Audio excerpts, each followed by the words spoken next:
You ask Tiger to calculate. This deals with finding the midpoint between 2 points. The midpoint between the 2 points is 24.5, 45. Let's solve it step by step. Plot the 2 points and calculate the midpoint using the formula. The coordinates of point 1 are, x1 equals 22, y1 equals 36. The coordinates of point 2 are, x2 equals 27, y2 equals 54. PM represents the midpoint of the 2 points.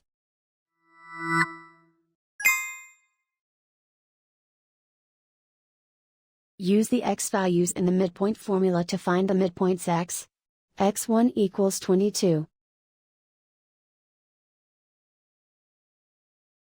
x2 equals 27. Simplify the arithmetic.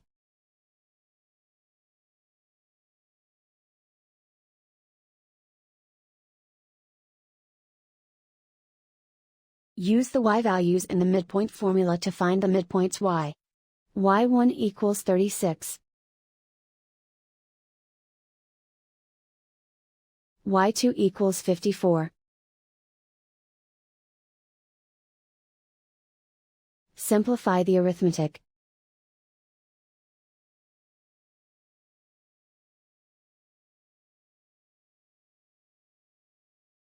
And so, the midpoint is 24.5, 45.